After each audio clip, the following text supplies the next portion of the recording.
जो रखे मसालों को हर समय फ्रेश।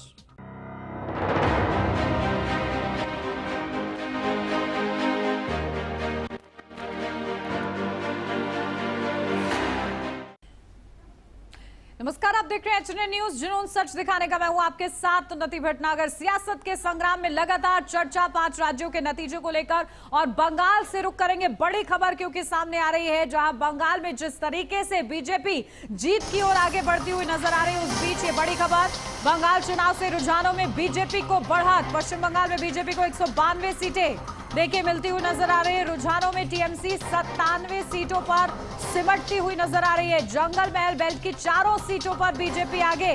तो झारग्राम से बीजेपी उम्मीदवार लक्ष्मीकांत आगे चल रहे हैं।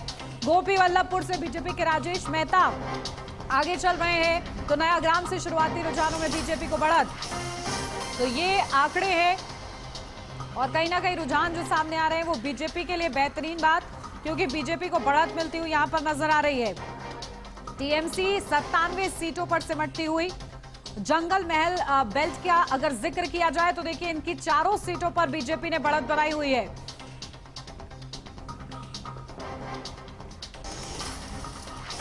और इस बीच रुक करेंगे बंगाल से आगे बड़ी खबर का। भवानीपुर से ममता बनर्जी आगे। 7 राउंड की गिनती के बाद ममता बनर्जी आगे चल रही हैं। 17,000 वोटों से ममता बनर्जी आगे है। तो ये बड़ी खबर, जहां भवानीपुर सीट क्योंकि सबसे ज्यादा हाई प्रोफाइल सीट बनी हुई है। पश्चिम बंगाल की जो वर्तमान मुख्यमंत्री है ममता बनर्जी, क्योंकि वहां से ताल ठोकती हुई नजर आ रही हैं। और शुभेंदु अधिकारी देखिए फिलहाल पीछे चल रहे हैं। ममता बनर्जी ने बढ़त बना ली है। और बंगाल में भवानीपुर सीट कहीं ना कहीं अभेद किला ममता बनर्जी का माना जाता है। 7 राउंड की यहाँ पर गिनती हो चुकी है और 17,000 वोटों से ममता बनर्जी आगे चल रही है। तो देखिए भवानीपुर सबसे ज्यादा हाई प्रोफाइल सीट और इस पर ममता बनर्जी फिलहाल आगे चल रही हैं और एक अच्छी लीड वो पकड़ते हुए आगे चल रही, 17,000 वोटों से करीब।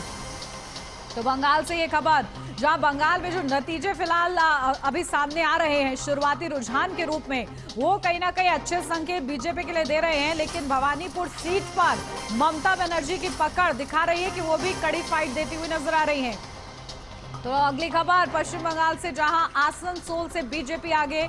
आसनसोल से बीजेपी की अग्निमित्रा पाल आगे चल रही है। करीब 25,000 वोटों से अग्निमित्रा पाल आगे चल रही हैं। तो देखिए किस तरीके से बीजेपी के जो प्रत्याशी हैं वो बेहतरीन प्रदर्शन करते हुए नजर आ रहे हैं। जहां पर ये समझा जाता था कि इस बेल्ट को बीजेपी छू भी नहीं पाएगी, उस बेल्ट में भी बीजेपी इस बार बेहतरीन प्रदर्शन कर रही है। तो कहीं ना कहीं अच्छे संकेत है और इसीलिए देखिए ये जश्न जैसा माहौल कहीं ना कहीं देखने को मिल रहा है। कार्यकर्ता काफी ज्यादा उत्साहित है क्योंकि जिस तरीके से पकड़ बनाई, घर घर पहुंची बीजेपी और बीजेपी के कार्यकर्ता, और देखिए इसीलिए वो उत्साह देखने को मिल रहा है। और देखिए हमारे साथ खास मेहमान जुड़ गए हैं, सीधा आपको रूबरू कराती हूँ। हमारे साथ योगेंद्र चंदौलिया जो जुड़ गए, सांसद बीजेपी से। योगेंद्र जी बहुत स्वागत आपका। हमारे साथ एक और खास मेहमान है आशीष मिश्रा, प्रवक्ता कांग्रेस पार्टी से जुड़ गए। आशीष मिश्रा जी आपका भी बहुत स्वागत है। शुरुआत आपके साथ योगेंद्र जी, क्योंकि जिस तरीके से बीजेपी पश्चिम बंगाल में एक लीड लेते हुए आगे चल रही है, जो कहीं ना कहीं आप लोग एक सुनहरा सपना देख रहे थे कि बिहार के बाद पश्चिम बंगाल की बारी है, जो बेल्ट में लग रहा था कि आप लोग का कभी खाता भी नहीं खुला, वहां पर आप लोग बेहतरीन प्रदर्शन कर रहे हैं। ऐसे में क्या कहेंगे इस शुरुआती रुझानों के हिसाब से? देखिए ये जो रुझान है ये तब्दील होंगे परिणामों के अंदर। कांग्रेस पार्टी का खाता भी नहीं खुलेगा पश्चिम बंगाल के अंदर, और आसाम के अंदर भारतीय जनता पार्टी आगे चल रही है। और ईडी गठबंधन की बात करें, जिसका राहुल गांधी जी बड़ा पिटारा खोलकर रखते हैं, स्टालिन बाप और बेटे दोनों पीछे चल रहे हैं, वहां उनकी सरकार चली गई है।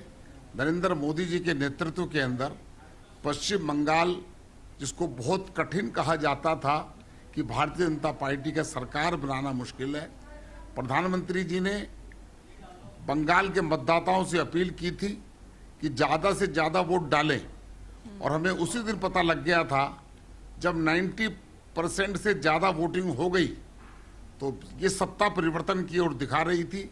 ममता बनर्जी जिस प्रकार से पिछले 15 सालों में इतनी गुंडागर्दी के साथ टीएमसी के गुंडे आम लोगों को प्रताड़ित करने का काम करते थे। और उसके अलावा जब देश के प्रधानमंत्री नरेंद्र मोदी जी और एनडीए की सरकार महिला आरक्षण का जब बिल लेकर आई, तो जिस प्रकार से टीएमसी के लोगों ने, कल्याण बनर्जी हो, इन लोगों ने नग्गा लोकसभा में नाच किया, तो देश की जनता सारा देख रही थी।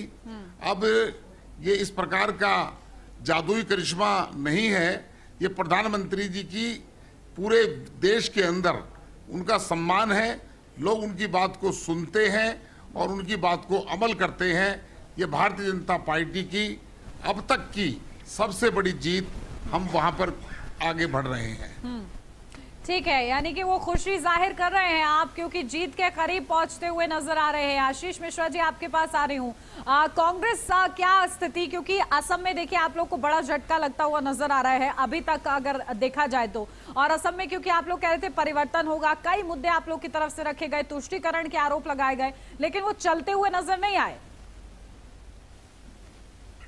देखिए, हमने अभी सांसद साहब ने जिस प्रकार से बताया, मोदी जी की गाथा इन्होंने बताया और रुझान का बताया, तो मैं आपको बताता हूँ कि वाराणसी में भी एक रुझान चल रहा था।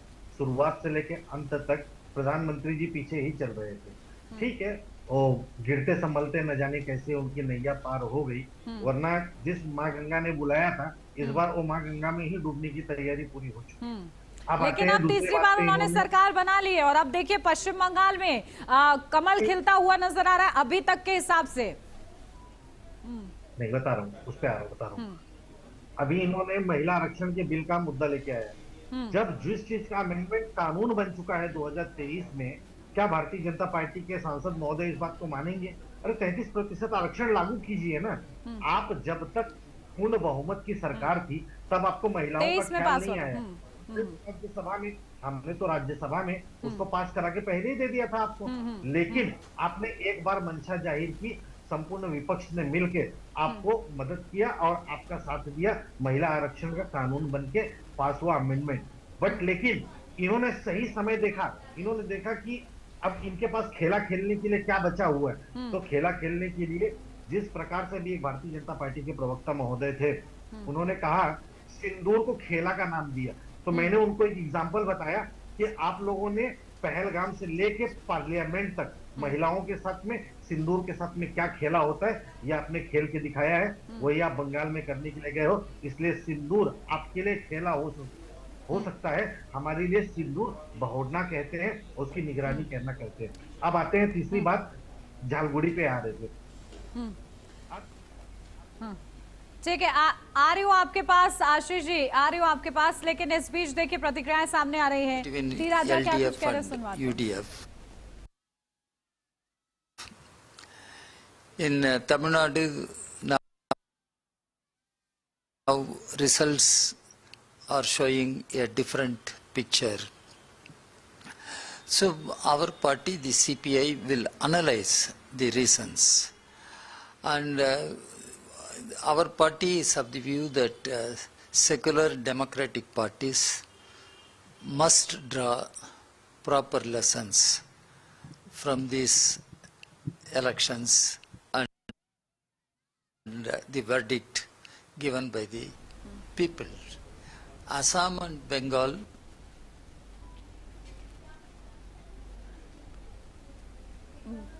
चलिए, हमारे साथ एक और खास मेहमान जुड़ गए हैं, माधवी अग्रवाल, प्रवक्ता बीजेपी से हमारे साथ जुड़ गए हैं। माधवी जी, बहुत स्वागत आपका भी। और देखिए, कहीं ना कहीं पश्चिम बंगाल में जो नतीजे आ रहे हैं, कहीं ना कहीं खुशनुमा एक माहौल बन रहा है और बल्ले बल्ले होती हुई आप लोग की नजर आ रही है, क्योंकि पश्चिम बंगाल में जो कि ममता बनर्जी 3 बार से जीतती रही हैं, वहां पर अगर आप लोग इस तरीके का प्रदर्शन कर रहे हैं तो बेहतर बात। देखिए, प्रदर्शन कर रहे हैं वो आज जीत दिख रही है, लेकिन इस जीत के पीछे एक लंबा संघर्ष है बंगाल के अंदर में भारतीय जनता पार्टी का और कार्यकर्ताओं का। जिस तरीके से एक लंबा संघर्ष है और टीएमसी जैसी अराजकता फैलाने वाली पार्टी के सामने खड़े होकर, डटकर, ऑपोजिशन की आवाज बनकर और अपनी भूमिका निभाते हुए लोगों की आवाज बनकर आगे बढ़ना, ये बहुत बड़ा संघर्ष था भारतीय जनता पार्टी के लिए। और इतने लंबे संघर्ष के बाद आज ये हमें रिजल्ट मिला है। देखिए, बिल्कुल ठीक है, ये संघर्ष का नतीजा है। आशीष जी हमारे साथ जुड़े हुए हैं, उसके बाद आ रही हूँ योगेंद्र जी आपके पास। आशीष जी, क्योंकि आपकी बात पूरी नहीं हो पाई थी, आप कह रहे थे कि एक महिला विरोधी, क्योंकि महिला आरक्षण लेकर तो आई, 23 में पास हुआ, लेकिन उसके बाद लागू नहीं किया गया, राजनीतिक लाभ लेने के लिए उसे दोबारा से ये उठाया गया, जिसका आप लोगों ने खुले तौर पर विरोध कर दिया। लेकिन ये मुद्दा कहीं ना कहीं आप लोग पर भारी नहीं पड़ा, क्योंकि नारी विरोधी छवि आप लोग की सत्ता पक्ष की ओर से दिखाई गई। देखिए, वास्तव में देश की सच्ची बात है, महिलाएं इस बात को अच्छे तरीके से जानती हैं और समझती हैं। अभी मैं आपको एक एग्जांपल के तौर पे बताता हूँ। भारतीय जनता पार्टी अपने आप में खुशी मनाती है कि उन्होंने बिहार में भी अपना मुख्यमंत्री बनाया है। हमने तो चुनाव के दरमियान में ही कहा था कि जब 25 से 30 फिर से नीतीश का नारा दिया जा रहा था, तो हमने कहा था ये बहुत जल्दी होंगे फिनिश, अब नहीं रहेंगे नीतीश। आखिर में हुआ ना। अब नीतीश कुमार के पीछे का मसला आप समझिए। भारतीय जनता पार्टी ने पहले हालात और नब्ज को टटोला, वहां पे समझा कि बिना नीतीश के सहारे इनकी नैया पार नहीं हो सकती। एक सेकंड मैडम, कंप्लीट करें। फिर इन्होंने उन निशिकांत का, उनके बेटे का हॉस्टल कांड वाली फाइल इन्होंने निकाली, जिससे नीतीश कुमार को एकदम शांत बैठना पड़ा और ये सीधा वापस ये राज्यसभा पहुंच गए। लेकिन आशीष जी, आपने इतनी डीप रिसर्च किए, देखिए बीजेपी को लेकर, कांग्रेस को लेकर इतनी रिसर्च करनी चाहिए थी, तो फिर ये नतीजे शायद कुछ और हो सकते थे। ठीक है, योगेंद्र चंदौलिया जी आपके पास आ रही हूँ। और देखिए, क्योंकि वो बता रहे हैं कि बिहार में आप लोगों ने क्या जोड़ा गणित किया और उसके बाद वही आप बंगाल में कर रहे हैं। अभी आप अगर जीत भी जाते हैं तो इस जीत के पीछे भी कई बड़े सवाल आप लोग से दागे जाएंगे, तैयार है उसके लिए योगेंद्र जी? ये कितने भी आरोप लगाते रहे, कांग्रेस नेतृत्वहीन कांग्रेस हो गई है। यहाँ पर बंगाल के, आसाम के चुनाव हो रहे थे, कांग्रेस के बड़े नेता राहुल गांधी मस्कट में थे। ये कांग्रेस का लिफाफा बंद हो चुका है, फट चुका है। अब ये नीतीश कुमार की बात निकाल कर ला रहे हैं। अरे चुनाव में नीतीश कुमार को बाबूजी कहकर बिहार की जनता ने जिताया था, उसके बाद एनडीए के अंदर वो प्रधानमंत्री नहीं बनेंगे, ये तय है। मुख्यमंत्री रहेंगे, केंद्रीय मंत्री रहेंगे। ये एजेंडा कांग्रेस पार्टी तय करेगी क्या कि नीतीश बाबू क्या रहेंगे? वो एनडीए के घटक दल हैं, हमारे अभिन्न मित्र हैं। अब इनको हमारे गठबंधन में दिक्कत आती है। योगेंद्र जी, वो कहना क्या चाह रहे हैं? वो कहना ये चाह रहे हैं कि आप लोग पहले से स्ट्रेटेजी बनाकर रखते हैं और एक तरीके से कठपुतली की तरह काम होता है, भले ही गठबंधन की सरकार क्यों ना हो। दूध में गिरी मक्खी की तरह निकाल कह रहे हैं कि बंगाल में क्या बता हुआ, रहे कहीं ना कहीं आप लोग को, हालांकि तारीफ इसमें भी है आप लोग। क्या स्ट्रेटेजी बनाते हैं हम? चुनाव जीतने के लिए हर राजनीतिक पार्टी स्ट्रेटेजी बनाती है। पश्चिम बंगाल के अंदर तो कोई ऐसी बात नहीं है, क्योंकि राहुल गांधी जी भी ममता बनर्जी को गाली दे रहे थे, उनका 0 सन्नाटा है, वहां पर खाता भी नहीं खुल रहा है। मेरा ये कहना है कि कांग्रेस और हमारे विरोधी दल बेनकाब हो गए हैं। लोकसभा के अंदर केवल हल्ला गुल्ला करने के अलावा इनके पास कोई चारा नहीं है। टीएमसी जिस प्रकार से आरक्षण का विरोध, आशीष जी इसका नारा बुलंद कर रही है बीजेपी। प्रधानमंत्री नरेंद्र मोदी जी भाग क्यों खड़े हुए? एक्सट्रीम फाइल्स में क्या था? अरे ये सब चल नहीं रहा ना आशीष जी, यहाँ पर चुनाव, इन 5 राज्यों के चुनाव में नहीं चला ना सर, तो क्यों उसको लेकर बैठे हुए हैं? क्यों लेकर बैठे हुए हैं? अभी तो उसकी पुष्टि भी नहीं हुई, तो थोड़ा थमिए। अब जो चल रहा है पहले उस पर चर्चा कर लीजिए। नहीं हो रही है। हाँ ठीक है, तो ठीक है, क्यों चर्चा करनी है जब उसका जनता पर असर ही नहीं हो रहा? तो जिसका हो रहा है वो मुद्दा आप लोग पकड़ नहीं पा रहे हैं। कर रहे हैं ना मैडम, कर तो रहे हैं हम। पूरे देश में कुलदीप सेंगर का अगर हमने विरोध नहीं किया होता तो आज भारतीय जनता पार्टी में बहुत पुरानी बात हो गई सर, बहुत पुरानी बात हो गई। जनता आज में जी रही है। राहुल गांधी कहते हैं कि ये बीजेपी वाले जो है रिव्यू मिरर में देखते हैं, लेकिन आप लोग फिर क्या कर रहे हैं? क्योंकि अब राजनीति का स्तर आगे बढ़ रहा है और जिस तरीके से बीजेपी ग्राउंड जीरो पर मेहनत कर रही है, क्योंकि इतनी बड़ी बड़ी रैलियां हो या फिर उनके ताबड़तोड़ नेता प्रचार कर रहे हैं, कांग्रेस में क्यों उतनी मेहनत, उतनी लगनता नहीं दिखाई दे रही है? और इसीलिए वो कह रहे हैं कि कांग्रेस मुक्त देश बना देंगे। मैं आपको बता रहा हूँ, कांग्रेस की थोड़ी सी मेहनत मैं आपको बताता हूँ। प्रियंका गांधी जी ने मैं लड़की हूँ, देखिए ये इनके पास ये पुरानी बातें उठाकर ला रहे हैं। मैं इनसे पूछना चाहता हूँ कि राहुल गांधी से पूछिए, राहुल गांधी जी मस्कट क्यों गए थे जब चुनाव देश में चल रहे होते हैं? आप लोग के पास एक बीच बड़ी खबर कोलाथुर में एमके स्टालिन 10वें राउंड के बाद 7,975 वोटों से पीछे हैं। टीवीके के केवीएस बाबू को देखिए किस तरीके से बढ़त मिलती हुई नजर आ रही है। स्टालिन को ये बड़ा झटका समझा जा रहा है 10वें राउंड के बाद के। देखिए हम ये वोट आपको बता रहे हैं, यानी कि 10 राउंड की गिनती जो है वो हो चुकी है और उसके बाद बढ़त मिलती हुई नजर आ रही है और स्टालिन के लिए ये बड़ा झटका कहीं ना कहीं समझा जा रहा है। ठीक है, देखिए स्टालिन के लिए एक बड़ा झटका है। योगेंद्र जी जल्दी से इस पर एक कमेंट दे दीजिए, क्योंकि जिस तरीके से उनके ओर से बयान सामने आए, आप लोग ने बहुत उठाने का प्रयास किया उनके बयानों को। अब जब ये नतीजे सामने आ रहे कहीं ना कहीं मुस्कुरा रहे होंगे, भले ही एआईएडीएमके इतना अच्छा प्रदर्शन है लेकिन जीत की ओर अग्रसर नहीं है, तब भी मुस्कुरा तो रहे होंगे। देखिए कोई बात नहीं है, सत्ता आनी और जानी होती है, लेकिन जिस प्रकार का स्टालिन का सनातन विरोधी चेहरा था वो बेनकाब हो गया है। हम वह सत्ता में नहीं आ रहे, लेकिन स्टालिन ने जिस प्रकार से हिंदुत्व का विरोध किया और उनको खमियाजा भुगतना पड़ रहा है। देश के अंदर जिस प्रकार से कांग्रेस पार्टी दूसरे दल एक तुष्टीकरण की राजनीति करेंगे तो इनका हिंदुस्तान के नक्शे से इनकी पार्टियों का समाप्त होना निश्चित तौर पर माना जाएगा। और स्टालिन के साथ भी वही हुआ है और आसाम के अंदर भारतीय जनता पार्टी तीसरी बार सरकार बना रही है और वहां पर कहां है राहुल गांधी जी जो आसाम में सरकार बनाने की बात कर रहे थे। कांग्रेस के पास ना कोई नेता है ना कोई नीति है, खड़गे साहब को मालूम नहीं। और कांग्रेस की जो एक युवाओं की मंडली, वैसे राहुल गांधी को युवा नहीं रहे, राहुल गांधी जी अधेड़ हैं, लेकिन उनके पास जो लोग बैठे होते हैं वो उनको भगवान मानते रहते हैं। राहुल गांधी गलत करते हैं तो कोई समझाने की बात नहीं करता, इसलिए कांग्रेस का पतन निश्चित है। और जहां भी चुनाव होंगे नरेंद्र मोदी जी के नेतृत्व में भारतीय जनता पार्टी सफलता अर्जित करेगी। ठीक है, देखिए जहां भी चुनाव होंगे उसके लिए भी वो जीत का दम भर दे रहे हैं साथ के साथ। आशीष जी ठीक है, भारत की अर्थव्यवस्था चौथे स्थान से 6वें स्थान पे आ चुकी है। देश गरीबी रेखा में कहां पे पहुंच रहा है, देश की परिस्थिति कहां है। 1300, 1400, 1500 रुपए गैस के सिलेंडर के दाम लगातार बढ़ते जा रहे हैं, लेकिन मोदी जी जीत रहे हैं। ठीक है, आप जीतिए, आपको मुबारक, ये ऐसी जीत आपको मुबारक, लेकिन मैं तो ये कहूंगा लेकिन इतने बड़े मुद्दे होने के बाद भी सोचिए ना आशीष जी, क्यों आ रही है उनकी सरकार, क्यों उनको वो बेहतरीन प्रदर्शन कर रहे हैं, क्यों जनता का वोट मिल रहा है उनको, कुछ तो ऐसा कर रहे होंगे ना। इतने बड़े मुद्दे आप गिनवा रहे हैं, सोचिए जो सीधा जनता से डायरेक्ट जुड़े हुए हैं, बावजूद इसके। मुझे रोकिएगा मत, 3 चीजें मैं बताऊंगा, ध्यान से सुन लीजिए। महाराष्ट्र में चुनाव था, लाडली बहना योजना से एक योजना चालू की गई, 1500 रुपए महिलाओं को खाते में देने के लिए। चुनाव के ठीक 3 महीना पहले योजना चालू की गई थी। जब इन्होंने सर्वे करा दिया, लोकसभा में झटका लग गया। तो आज उन 60 लाख महिलाओं को अपात्र कह के बाहर निकाल दिया गया उनको, लेकिन अब तक उनके खाते में 1500 रुपया हर महीने का जा रहा था। ये जो राज्य सरकार के पास पैसा था वो आम आदमी के टैक्स पेयर का पैसा था। उन्होंने अपने फायदे के लिए, स्वार्थ के लिए वो पैसा डाला। अब वो 60 लाख महिलाओं को ये कह के हटा दिया कि आप अपात्र है। मुझे एक बात बताइए, योजना सरकार बनाती है, योजना का निरीक्षण जो है, पेपर वर्क जो है, ये देखता चेक करता कौन है? एक प्रशासनिक अधिकारी करते हैं। मुझे बताइए कितने लाखों करोड़ का घोटाला होगा? एक चीज।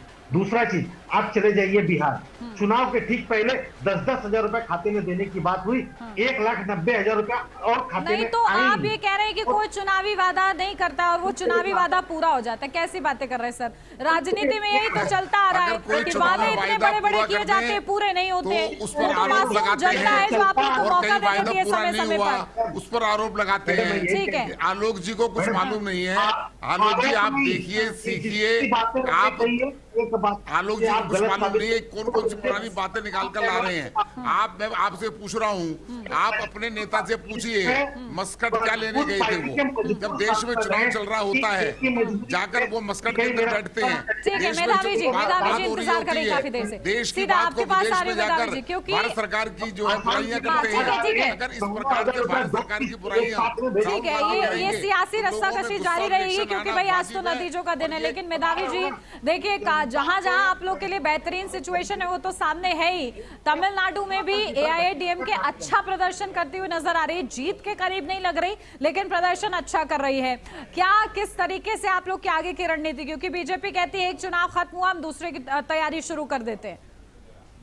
प्रधानमंत्री कार्यालय नहीं गए 1 महीने से प्रधानमंत्री जी। इससे ठीक हमें क्या है, चाहिए? मेधावी जी से अब मेरा प्रश्न है, 1 मिनट आशीष जी आ रही हूँ आपके पास। मेधावी जी से अब मेरा प्रश्न पूरा कीजिए मेधावी जी।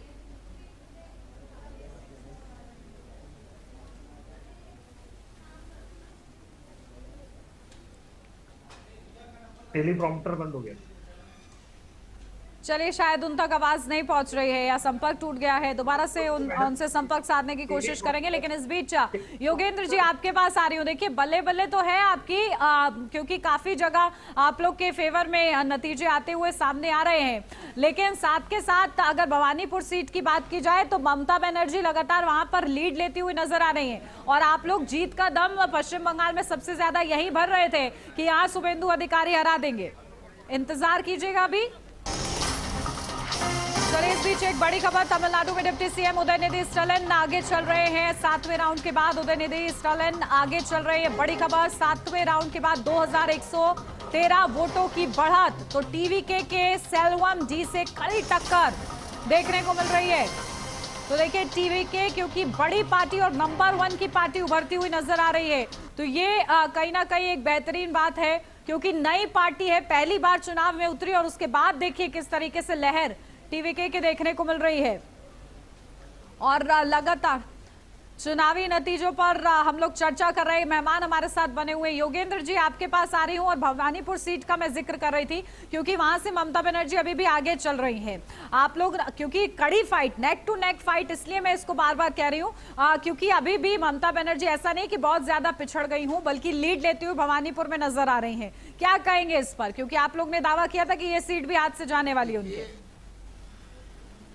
हमारा पूरा दावा है और लगातार हम पश्चिम बंगाल की विधानसभा सीटों पर जीत रहे हैं। भवानीपुर का जब तक आखिरी रिजल्ट नहीं आ जाता तब तक कुछ भी कहना ठीक नहीं है। हमारा ये कहना है कि हमने ममता बनर्जी को पिछले विधानसभा चुनाव में भी हराया था और फिर उनको वापस चुनाव जीतने के लिए भवानीपुर गई थी और अगर वो चुनाव जीतती है हारती है, लेकिन पश्चिम बंगाल में ममता बनर्जी को लोगों ने नकार दिया है और 15 साल का उनका शासन और 49 साल बाद मैं मेरे कांग्रेस के मित्र से पूछना चाहता हूं, आलोक जी, आप 1975 से पहले कांग्रेस वहां पर बंगाल में शासन करती थी। 49 साल में आपका वहां पर कुछ नहीं बचा, आपके पास एक सीट नहीं आ रही। आप किस कांग्रेस की बात कर रहे हैं, किस राहुल गांधी की बात कर रहे हैं, जिनको कुछ मालूम नहीं होता। कांग्रेस का जनाधार कहां है पश्चिम बंगाल में, इस पर चर्चा आगे भी जारी रहेगी। योगेंद्र जी ने महत्वपूर्ण सवाल उठाया, ठीक है, आप दोनों ही हमारे साथ बने रहिएगा और ये सवाल पूछूंगी। लेकिन इस बीच राजेंद्र पाल गौतम, वरिष्ठ नेता है कांग्रेस पार्टी से, उनकी प्रतिक्रिया क्या कुछ है वो सुनवा देते हैं। हमारे साथ बातचीत करने के लिए राजेंद्र पाल गौतम है। सर, 5 राज्यों के चुनाव के रुझान आ रहे हैं, क्या कहना चाहेंगे? सबसे पहले तो मैं केरल की जनता का धन्यवाद करूंगा, उन्होंने यूडीएफ पे भरोसा किया, कांग्रेस गठबंधन पे भरोसा किया। हमने जो प्रोमिसेस किए हैं वो निश्चित तौर पर केरला में पूरे होंगे और केरला में प्रजातंत्र और कॉन्स्टिट्यूशन मजबूत होगा और मैं उम्मीद करता हूं कि केरल के लोग निश्चित तौर पर भविष्य में अपने निर्णय पर गर्व करेंगे।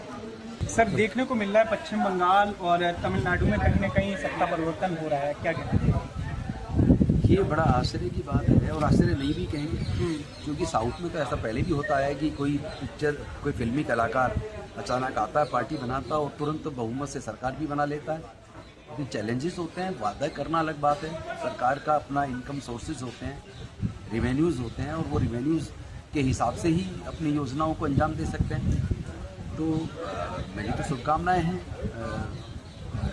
उनको कि वो अब अपने प्रोमिसेस पूरे करेंगे और एक अच्छा गवर्नेंस देंगे और ख़ासतौर पर जो वंचित वर्गों के साथ जो घटनाएं देखने को मिली उसको भी कंट्रोल करेंगे। हमने देखा सर, कांग्रेस के ऑफिस के बाहर भी ढोल नगाड़ों की आवाज़ आ रही है और बीजेपी के जो मुख्यालय है उसके बाहर भी जश्न का माहौल है।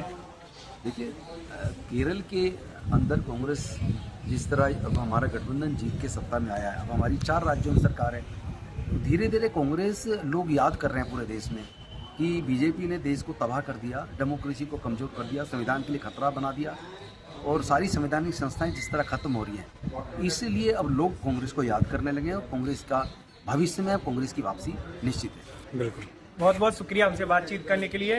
विकास यादव, HNN न्यूज, दिल्ली। तो सियासत के संग्राम में 5 राज्यों की सीटों के नतीजों पर चर्चा आगे भी जारी रहेगी। फिलहाल यहाँ रुकने एक छोटे से ब्रेक के लिए, जल्द हाजिर होते हैं।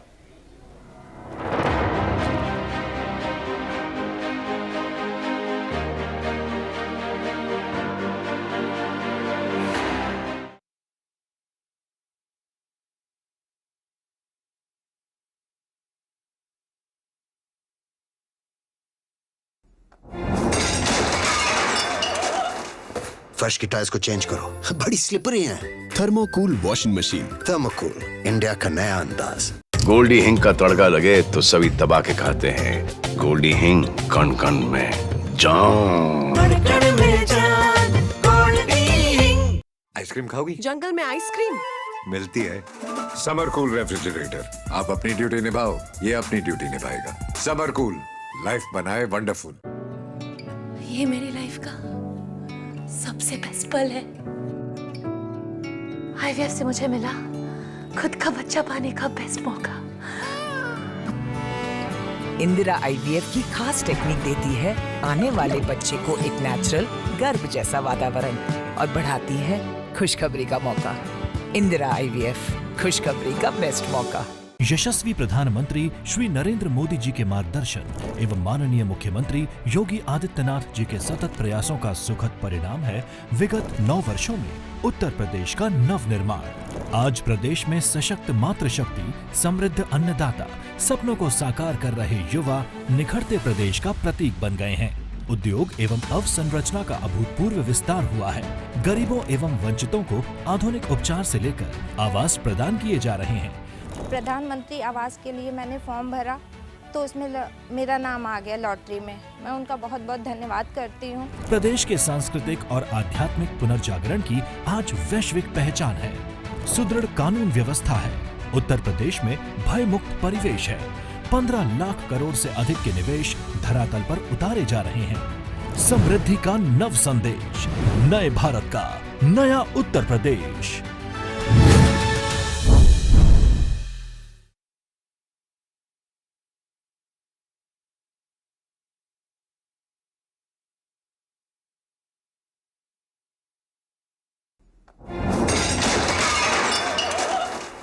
फर्श की टाइल्स को चेंज करो, बड़ी स्लिपरी हैं। थर्मोकूल वॉशिंग मशीन। थर्मोकूल, इंडिया का नया अंदाज।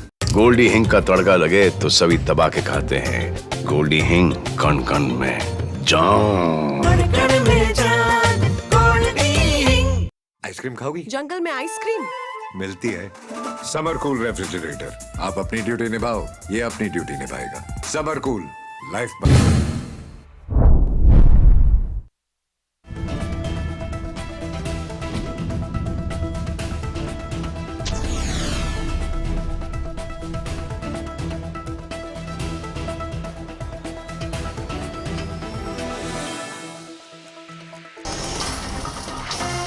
बंगाल के रुझानों में भाजपा की सरकार 190 से ज्यादा सीटों पर बीजेपी को बढ़त, मात्र 99 सीटों पर सिमटी टीएमसी। असम में हिमंता बिस्वा शर्मा का जलवा, शुरुआती रुझानों में बीजेपी को बहुमत, 126 सीटों में से 99 पर आगे। रुझानों में तमिलनाडु में बड़ा उलटफेर, टीवी के बनी नंबर 1 पार्टी, 234 में से 105 सीट पर आगे। शाम 6:30 बजे पीएम मोदी जा सकते हैं बीजेपी मुख्यालय, कार्यकर्ताओं को कर सकते हैं संबोधित। चुनावी नतीजों के बाद पीएम मोदी का संबोधन।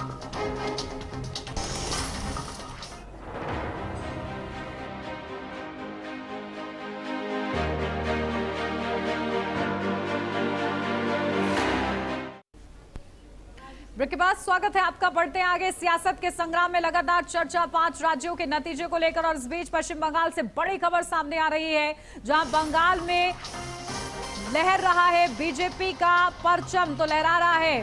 तो देखिए कूच बिहार दक्षिण में बीजेपी को बढ़त मिलती हुई नजर आ रही है। 5वें राउंड के बाद बीजेपी 5470 वोटों से आगे। परितोष दास को 5000 वोटों की बढ़त मिलती हुई यहां पर नजर आ रही है। दुर्गापुर पश्चिम में भी बीजेपी को बढ़त, तो लक्ष्मण चंद्र गौरी 6000 सीटों से आगे। तो ये बड़ी खबर आपको बता रहे, दमदम में 2 राउंड के बाद बीजेपी को बढ़त मिलती हुई। तो अरिजीत बख्शी 3800 सीटों से आगे। तो बीजेपी का परचम लहराता हुआ देखिए पश्चिम बंगाल में खासा नजर आ रहा है। और अब तक के आंकड़े बीजेपी के लिए ऐसे हैं कि उनकी बल्ले बल्ले होती हुई नजर आ रही है। और वो खेमे जहां पर बीजेपी ने 2021 में उनको उम्मीद भी नहीं थी, नाउम्मीद थे, वहां पर अब देखिए 2026 में बढ़त बनाती हुई बीजेपी नजर आ रही है। और इसीलिए देखिए बीजेपी का परचम लहरा रहा है। पश्चिम बंगाल के जो नतीजे फिलहाल सामने आने लगे हैं और यही शाम के जो पूरी तस्वीर साफ होगी उसमें तब्दील होते हैं कि नहीं, अब ये देखना दिलचस्प है। थोड़ा सा बस इंतजार। और पश्चिम बंगाल में बेहतरीन प्रदर्शन बीजेपी का देखने को मिल रहा है। कूच बिहार दक्षिण में बीजेपी को बढ़त, तो 5वें राउंड के बाद बीजेपी 5470 वोटों से आगे। परितोष दास को 5000 वोटों की बढ़त। दुर्गापुर पश्चिम में भी बीजेपी देखिए लगातार बढ़त के साथ आगे बढ़ रही है। लक्ष्मण चंद्र गौरी 6000 सीटों से आगे। दमदम में 2 राउंड के बाद बीजेपी को बढ़त मिलती हुई नजर आ रही है। तो अरिजीत बख्शी 3800 सीटों से आगे। तो ये फिलहाल स्टेटस है अभी, जिस तरीके से वोटों की गिनती की प्रक्रिया लगातार जारी है। और इस बीच किस सीट से कौन सा प्रत्याशी आगे है वो हम आपको बता रहे हैं। लेकिन पश्चिम बंगाल की ये तस्वीरें अपने आप में खास हो जाती है क्योंकि कार्यकर्ताओं का देखिए उत्साह बढ़ता हुआ नजर आ रहा है। और उनके लिए इंतजार कर पाना और भी ज्यादा मुश्किल, क्योंकि जो शुरुआती रुझान है वो उनके लिए शानदार है। और ये तस्वीरें लगातार हम आपको दिखा रहे हैं। देखिए झालमुड़ी वहां पर अब किस तरीके से खिलाई जा रही है।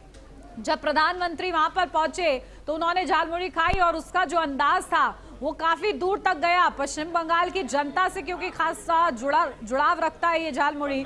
और ऐसे में प्रधानमंत्री ने कहा था अपने संबोधन में कि मिठाई भी खिलाएंगे और झालमुड़ी भी खिलाएंगे। और देखिए उसको बांटने का सिलसिला अब शुरू हो चुका है, यानी कि एक जश्न की तस्वीरें भी कहीं ना कहीं बीजेपी खेमे से पश्चिम बंगाल में खासा आती हुई नजर आ रही है। देखिए एक दूसरे को गुलाल लगाया जा रहा है, खुशी जाहिर की जा रही है, कार्यकर्ताओं का ये उत्साह है। और ये कहा जा रहा है बीजेपी की ओर से कि कहीं ना कहीं वो मेहनत का नतीजा है जो लंबे समय से पश्चिम बंगाल में की जा रही थी और अब वो नतीजों में कहीं ना कहीं तब्दील हो रही है। और जो शुरुआती रुझान है या जो जहां पर जिस तरीके से वोटों की गिनती की जो प्रक्रिया है वो तेजी से आगे बढ़ रही है और वहां पर बीजेपी को लीड मिलती हुई नजर आ रही है, तो बीजेपी के लिए जश्न जैसा माहौल।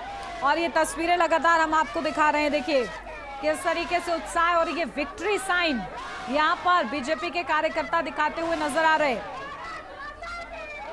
तो सियासी नक्शा आखिर बदलता हुआ क्या नजर आने वाला है, क्योंकि इसके संकेत मिल रहे हैं। खास तौर से पश्चिम बंगाल में, असम में बीजेपी की वापसी होती हुई नजर आ रही है, जहां पर हिमंता बिस्वा शर्मा जो है एक तरफा लहर के साथ आगे बढ़ रहे हैं।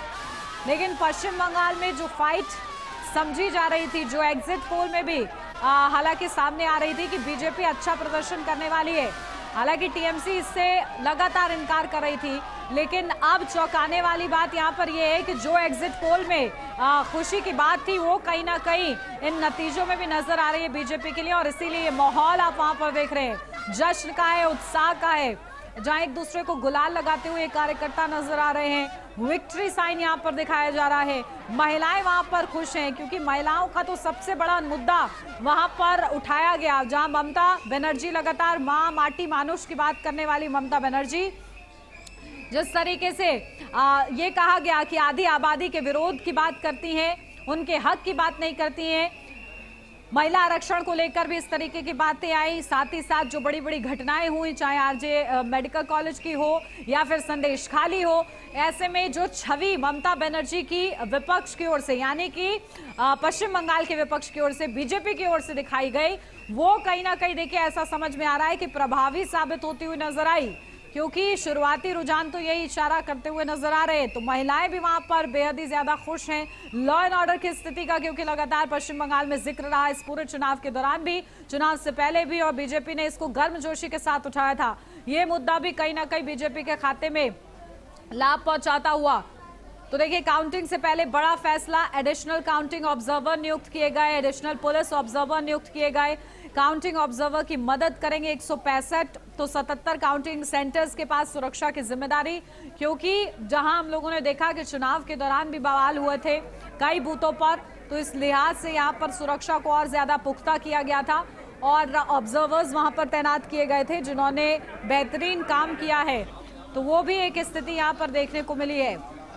तो ये 5 राज्य जिनमें पश्चिम बंगाल के तो हम जिक्र कर रहे हैं, तो साथ के साथ असम का भी हम जिक्र करें तो असम में भी देखिए बीजेपी लगातार बढ़त के साथ आगे बढ़ रही है और हैट्रिक लगाती हुई असम में नजर आ रही है। केरलम में कांग्रेस के लिए अच्छी बात यहां पर नजर आ रही है, लेकिन तमिलनाडु में देखिए डीएमके को बड़ा झटका मिलता हुआ नजर आ रहा है, क्योंकि टीवीके सबसे बड़ी पार्टी बनती हुई और नंबर 1 की पार्टी बनती हुई यहां पर दिख रही है। और एआईएडीएमके का भी प्रदर्शन ऐसा नहीं है कि बहुत ज्यादा खराब है, वो भी बेहतरीन प्रदर्शन करती हुई, अपने पिछले प्रदर्शन से तो बेहतरीन ही करती हुई, लेकिन डीएमके के लिए झटके वाली बात यहां पर देखिए सामने आ रही है और इसलिए ये समझा जा रहा है। और देखिए इस बीच बड़ी खबर, आसनसोल में काउंटिंग सेंटर पर झड़प हुई है। काउंटिंग के बीच आसनसोल में बवाल की तस्वीरें, टीएमसी बीजेपी कार्यकर्ताओं के बीच झड़प, हालात काबू करने के लिए लाठी चार्ज वहां पर किया गया है। तो देखिए आसनसोल में काउंटिंग सेंटर पर झड़प हो गई है, तो बवाल की भी ये तस्वीरें आई हैं जब वोटों की गिनती हो रही है, मतगणना की प्रक्रिया चल रही है। इस बीच टीएमसी और बीजेपी के कार्यकर्ता आपस में भिड़ गए हैं, हालात काबू करने के लिए लाठी चार्ज वहां पर किया गया है। और चलिए विकास यादव हमारे संवाददाता हमारे साथ जुड़ गए हैं। विकास, देखिए आपके पास आ रही हूँ, पश्चिम बंगाल के एक सीट का जिक्र किया गया आसनसोल, वहां पर बवाल की तस्वीरें आ रही हैं, वो इतर है, लेकिन ये जानकारी मिल रही है कि 6:30 बजे प्रधानमंत्री आ सकते हैं, क्योंकि पश्चिम बंगाल में बेहतरीन प्रदर्शन बीजेपी अभी तक करती हुई नजर आ रही है। देखिए बिल्कुल निश्चित तौर पर जिस तरीके से पश्चिम बंगाल के रिजल्ट सामने आए हैं वो कहीं ना कहीं चौंकाने वाले हैं। बीजेपी ने इससे पहले ही कह दिया था कि वो पश्चिम बंगाल के चुनाव में जीत हासिल करेगी और एग्जिट पोल कहीं ना कहीं ये साबित कर रहे हैं कि अब वो नतीजों में भी दिखाई दे रहे हैं साफ तौर पर, क्योंकि अब रुझान जो है वो लगातार नतीजों में बदलते दिखाई दे रहे हैं, क्योंकि कांग्रेस और जो टीएमसी है वो कहीं ना कहीं कांग्रेस तो 0 देख पाते हैं, लेकिन टीएमसी के लिए एक बहुत बड़ा झटका है। जो वहां पर सरकार थी, बहुमत की सरकार थी, और उसको अब लगभग जो अभी रुझानों में लगभग 95+ सीटें देखने को मिल रही हैं। प्रधानमंत्री मोदी लगातार इसको लेकर सुबह ही उन्होंने ट्वीट कर दिया था, एक ऐसी जीत के लिए तैयार है जो कि हम कई सालों से उसका इंतजार कर रहे थे। बीजेपी कार्यालय में लगातार हमें देखने को मिल रहा है कि वहां पर जश्न का माहौल है और वहां पर जैसे कि प्रधानमंत्री मोदी जब पश्चिम बंगाल गए थे तो उन्होंने झालमुड़ी खाई थी और झालमुड़ी यहाँ पर बीजेपी कार्यालय में देखने को मिल रही है। लगातार यहाँ पर जलेबी भी बनती है, तो कहीं ना कहीं जश्न का माहौल है और बीजेपी के लिए बहुत बड़ी बात है। अब दूसरी बात आपने जो झड़प की कही है, तो कहीं ना कहीं टीएमसी और बीजेपी के बीच जो झड़प है वो एक परिवर्तन की वजह से टीएमसी के कार्यकर्ताओं में गुस्सा देखने को मिला है और उस गुस्से की वजह से वो किसी दूसरे तरीके से वो झड़प कर रहे हैं। लेकिन सबसे बड़ी बात यह है कि पश्चिम बंगाल में जो सत्ता परिवर्तन जो हमें देखने को मिल रहा है, और मुझे लग रहा है कि शाम तक ये तस्वीरें कंफर्म हो ही जाएंगी कि पश्चिम बंगाल में बीजेपी की सरकार और बहुमत की सरकार, पूर्ण बहुमत की सरकार बनती दिख रही है। तो ये कहीं ना कहीं एक बहुत बड़ा बदलाव है जो कि पश्चिम बंगाल में हमें देखने को मिला है। जी बिल्कुल, और देखिए ये कहीं ना कहीं तस्वीर बहुत बड़ी बात है बीजेपी के लिए। हमारे साथ मेधावी जी बीजेपी प्रवक्ता है, वो हमारे साथ जुड़ गए हैं। आपके पास आ रही हूँ सीधा, क्योंकि वहां पर तस्वीरें कुछ सामने आ रही हैं जहां पर झालमुड़ी भी बंटने लगी है। आऊंगी मेधावी जी आपके पास, लेकिन विकास आपके पास लौट रही हूं। देखिए झालमुड़ी का जिक्र आप भी कर रहे हैं, पीएम मोदी ने भी कहा था कि मिठाई भी बंटवाएंगे, झालमुड़ी भी बंटवाएंगे, और उसका सिलसिला शुरू हो गया है। जी बिल्कुल, उसका सिलसिला शुरू हो गया है। लोग खुशियां मना रहे हैं, ढोल नगाड़े लगातार बज रहे हैं और उनकी आवाज हम कहीं दूर दूर तक सुनाई दे रही है और यहाँ पर लगातार कार्यकर्ताओं का आना भी शुरू हो चुका है। वहीं कांग्रेस की अगर बात करें तो कांग्रेस भी लगातार ये कह रही है कि कहीं ना कहीं अगर उसकी पश्चिम बंगाल, असम में कोई जीत नहीं हुई है तो हार भी नहीं हुई है। लेकिन वहीं पर कांग्रेस केरल में जो यूडीएफ की जीत होती दिख रही है उसको लेकर लगातार वो खुशियां हैं।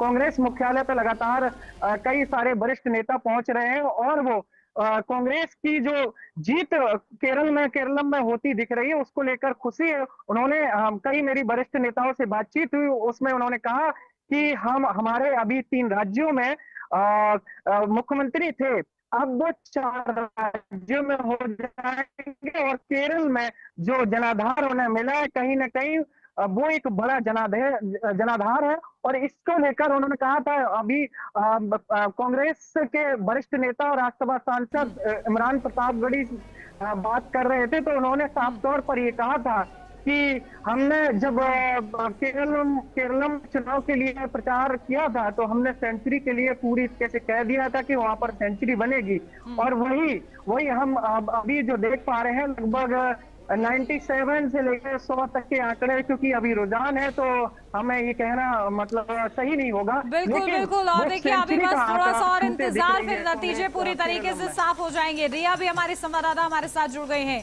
रिया, क्या अपडेट आपको मिल रही है? बीजेपी मुख्यालय पर अब हलचल बढ़ती हुई कैसे नजर आ रही है?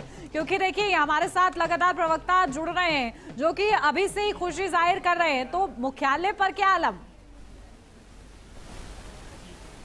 जी बिल्कुल, देखिए बीजेपी मुख्यालय की अगर बात करें तो बीजेपी मुख्यालय पर सुबह से ही बहुत ज़्यादा एक तरह का जो जश्न का माहौल है वो नज़र आ रहा है। अभी कुछ देर पहले ढोल नगाड़े भी यहाँ पर बजते हुए नजर आए थे और जलेबियाँ भी छनती हुई नजर आई थी और तमाम जो नेता हैं उनकी तस्वीरें साझा की गई हैं जिसमें कि रसगुल्ले बांटे जा रहे हैं। यानी कि कुल मिलाकर आप कह सकती हैं कि भारतीय जनता पार्टी जैसे शुरुआती रुझानों से ही ये पक्का कहती आ रही थी कि पश्चिम बंगाल में परिवर्तन होगा, साथ ही साथ में जो अन्य राज्य हैं वहाँ पर भी एक परिवर्तन देखने को मिलेगा। तो वो तस्वीरें कुछ ही घंटों में साफ होने वाली है। लेकिन बीजेपी की जो दावेदारी रही वो कहीं ना कहीं पर झूठी नहीं साबित हुई है अब तक, क्योंकि जिस तरह के आंकड़े रुझान सुबह से जो टीवी पर बैठे दर्शक हैं वो लगातार देख रहे हैं, वो ये साफ कह रहे हैं कि भारतीय जनता पार्टी पश्चिम बंगाल में एक बड़ा बदलाव करने वाली है और जिस परिवर्तन की उम्मीद अब तक नहीं लगाई जा रही थी, एक वो बड़ा परिवर्तन पश्चिम बंगाल में देखने को मिलेगा। हालांकि इस बीच में ममता बनर्जी का एक स्टेटमेंट भी सामने आया है, एक वीडियो जारी किया गया है जिसमें वो बिल्कुल आ रही हो रही है आपके पास। इस बीच बड़ी खबर, नंदीग्राम से शुवेंदु अधिकारी 13,000 वोटों से आगे।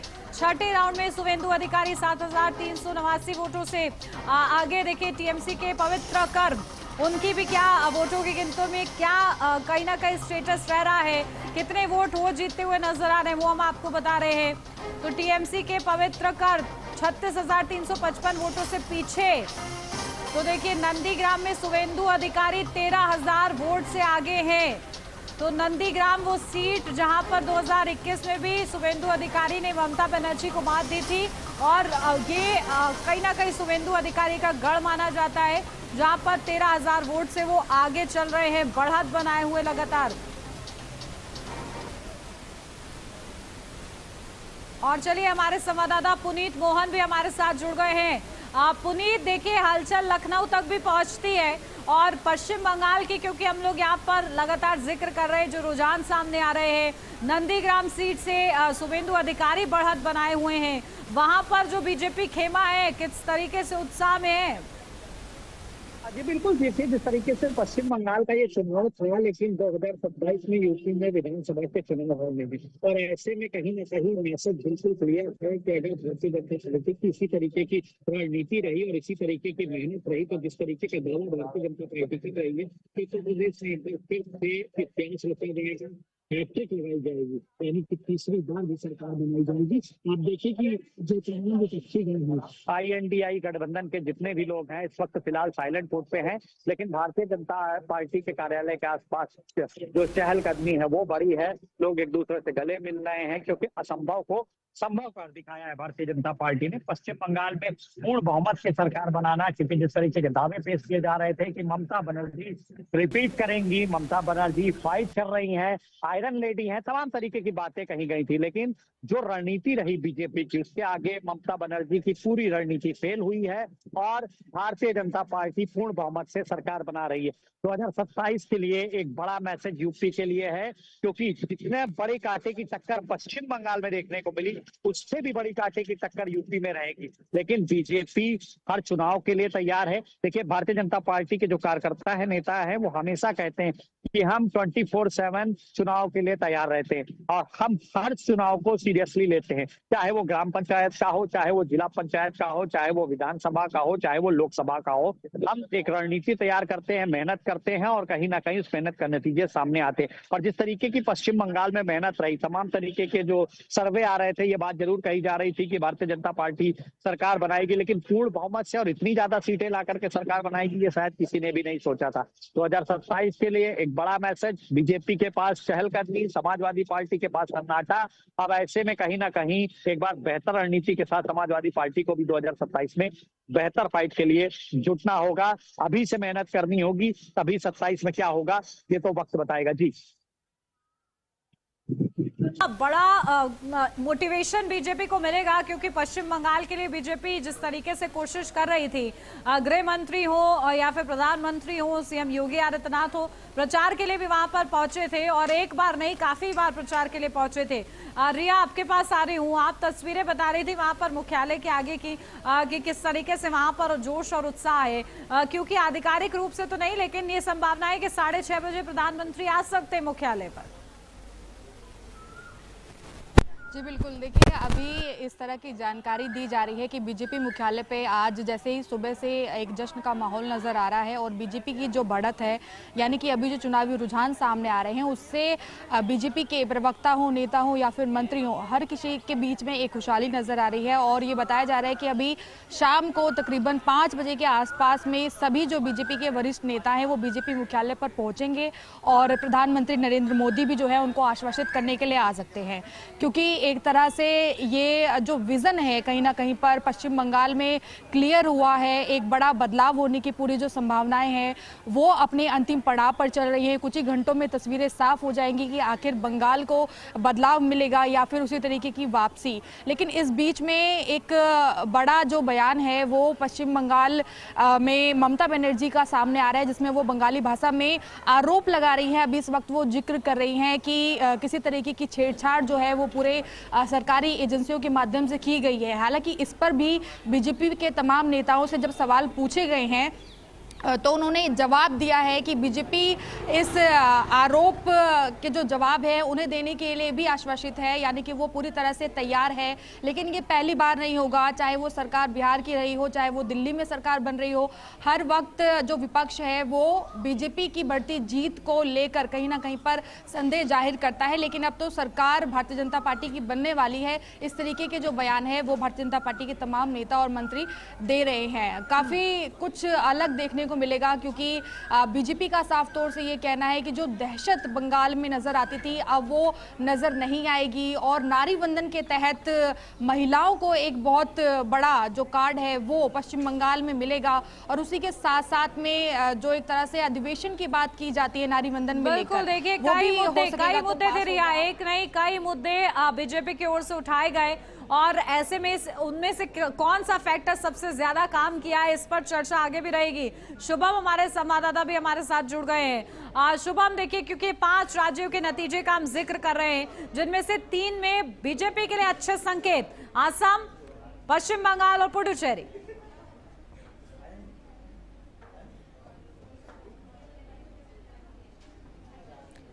शुभम, मेरी आवाज मिल रही है आपको? चलिए, शायद शुभम तक अभी आवाज नहीं पहुंच रही। पुनीत, आपके पास आ रही हूँ, क्योंकि जिस तरीके से हम लोगों ने जोश और उत्साह अभी से ही हम लोग देख रहे हैं, पश्चिम बंगाल में तो झालमुड़ी भी बंटनी शुरू हो गई है और वहां पर प्रधानमंत्री भी जब उन्होंने पहुंचे थे तो उन्होंने कहा था झालमुड़ी हम बांटेंगे और जो झाल है वो टीएमसी को लगेगी। वो अभी तक तो होता हुआ वैसे ही नजर आ रहा है। देखिए, जैसे जैसे नतीजे सामने आ रहे हैं वैसे वैसे भारतीय जनता पार्टी के कार्यकर्ता हो, मंत्री हो या नेता हो, काफी उत्साहित हैं। और जिस तरीके की बयानबाजी आपने इस पूरे चुनाव के दौरान देखी, झालमुड़ी काफी चर्चा का विषय बनी थी, क्योंकि प्रधानमंत्री ने 10 रुपए की झालमुड़ी खरीद ली थी। उन्होंने इस बात को भी कहा था कि झालमुड़ी तो हम बांटेंगे और जो झाल है वो टीएमसी को लगेगी। अब जाहिर तौर पर जिस तरीके के नतीजे सामने आ रहे हैं, अब इसके बाद झाल लगना तो संभव है। हालांकि अभी आपने देखा कि किस तरीके से ममता बनर्जी आरोप लगा रही हैं कि केंद्रीय जो एजेंसियां हैं उनका दुरुपयोग किया गया है। कि अब तो आरोप प्रत्यारोप चलेगा ही। थोड़ी देर बाद ईवीएम पे भी आरोप लगेंगे, थोड़ी देर बाद तमाम तरीके के आरोप लगाए जाएंगे। ये भी कहा जाएगा कि एक पूरा केंद्रीय बल यहाँ पर उतारा गया था। देखिए, सीधे तौर पर इस बात को समझना होगा कि बीजेपी रणनीति के तहत काम करती। भारतीय जनता पार्टी की अन्य पार्टियों से भिन्नता केवल इतनी है कि यहाँ पर जिस भी नेता को या जिस भी मंत्री को जो दायित्व दिया जाता है उसको वो बाखूबी निभाता है। आप देखिए, अगर मैं यूपी के पहले के चुनावों की बात करूं कि अमित शाह घर घर पर्चा बांट रहे थे, क्या किसी और पार्टी में आपने ऐसा देखा कि कोई सीनियर लीडर किसी चुनाव में जाकर के डोर टू डोर कैंपेनिंग करता है? इस तरीके की व्यवस्थाएं भारतीय जनता पार्टी में बनी हुई हैं कि यहाँ पर चाहे जिस लेवल पर बैठा हुआ नेता हो, चाहे जिस लेवल का मंत्री हो, चाहे वो स्टेट का मंत्री हो या सेंट्रल का मंत्री हो, बिल्कुल देखिए कहीं ना कहीं बूथ स्तर पर जो तैयारी थी उसी का नतीजा अभी हम लोग देख रहे हैं। शुभम, आपके पास आ रही हूँ क्योंकि 5 राज्यों के चुनावी नतीजे पर चर्चा हो रही है यहाँ पर, और 3 में बीजेपी के लिए अच्छे संकेत मिलते हुए। जी, छत्तीसगढ़ के लिए जो भाजपा कार्यालय में अभी भीड़ जमा हुआ है, यहाँ बताना चाहूंगा जितने भी आपके भाजपा के जो मंत्री है, विधायक है, पूरा जोर लगा दिए थे। हमारे पड़ोसी राज्य है यहाँ पर, यहाँ जितने भी मंत्री वही थे, चाहे उप मुख्यमंत्री है, चाहे मंत्री हो, उप मुख्यमंत्री शुरू से आखिरी तक तो वही थे। विजय शर्मा है, चाहे अरुण साहू जी है, सब वही थे पूरा। और यहाँ पर कांग्रेस का हम बात किए थे, कांग्रेस कार्यालय हम लोग गए, कांग्रेस कार्यालय सुना पड़ा हुआ है, वहाँ कोई है नहीं कांग्रेस कार्यालय पे। बिल्कुल, देखिए उत्साह अभी से ही शुरू हो गया है जाहिर करना बीजेपी खेमे की ओर से। ठीक है, आप तीनों ही नजर बना के रखिएगा। इस बीच मनोज तिवारी की ओर से क्या कुछ प्रतिक्रिया आई है, पहले वो सुनवा देते हैं। मैं तो हृदय से बताऊं, मेरे रोम रोम से पश्चिम बंगाल के प्रत्येक व्यक्ति को माँ माटी मानुष सबाई के आमी धन्यवाद जानाচ্ছি। अनेक अनेक धन्यवाद जानाচ্ছি, मतलब मैं उनको धन्यवाद कर रहा हूं, आभार प्रकट कर रहा हूं, और मैं सैल्यूट कर रहा हूं नरेंद्र मोदी जी को। मोदी जी ने जो विश्वास अर्जित किया है अपने राष्ट्र भाव से, सबका साथ सबका विकास से, किसी को भी मोदी जी के शासन में घबराने की आवश्यकता नहीं है। हिंदू हो, मुसलमान हो, सिख हो, ईसाई हो, बौद्ध हो, जैन हो, पारसी हो, गरीब हो, दुखिया हो, लगातार गरीबों की गरीबी समाप्त हो रही है, गरीबी रेखा से ऊपर आ रहे हैं, 30 करोड़ से ऊपर आ गए गरीबी रेखा से। लगातार महिलाओं को ताकत मिल रही है, और जो महिलाओं को 33% हक देने का जो अभियान उठाया है हमारे नरेंद्र मोदी जी ने, मुझे लगता है इसी साल के दूसरे सत्र में वो पूरा हो जाएगा। और जिन जिन ने विरोध किया आधी आबादी का, उसको आधी आबादी के साथ साथ पश्चिम बंगाल के लोगों ने, तमिलनाडु के लोगों ने, असम के लोगों ने, पुडुचेरी के लोगों ने, सब लोगों को उनको सबक सिखा दिया। मैं केरल का भी धन्यवाद करता हूं, वहां भी हमारा वोट परसेंटेज बहुत बड़ा है। तब मैं हृदय से, जब मैंने एक गीत गुनगुनाया था पश्चिम बंगाल के चुनाव में कि मांग रही बंगाल की धरती सभाई हो तैयार, अब ना सहबो बांग्लादेशी खूनी अत्याचार, माँ माटी मानुष पुकारे मत बटना इस बार, এই বাড়ি পাল্টানো দরকার, बन गई बीजेपी सरकार।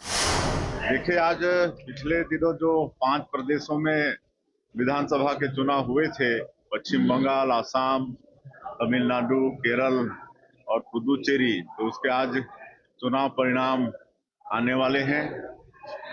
मतगणना हो रही है। और अभी कुछ देर पहले तक हम लोग टीवी के सामने में थे तो भारतीय जनता पार्टी एनडीए के लिए बड़ी खुशखबरी है कि पश्चिम बंगाल में भी पिछले कुछ समय तक भारतीय जनता पार्टी के पक्ष में अच्छा रुझान आ रहा है और मुझे पूरा विश्वास है कि वहां की जनता को टीएमसी की जो निरंकुश सरकार थी उससे निजात मिलेगा और वहां पर भारतीय जनता पार्टी की स्पष्ट बहुमत में सरकार बनेगी।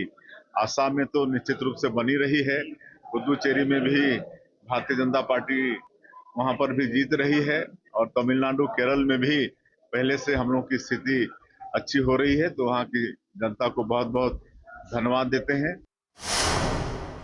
तो सियासत के संग्राम में 5 राज्यों के चुनावी नतीजों पर लगातार अपडेट आपको मिलती रहेगी। फिलहाल इस बुलेटिन में मेरे साथ बस इतना ही। खबरों का सिलसिला आगे भी जारी रहेगा। आप बने रहिए HNN न्यूज के साथ।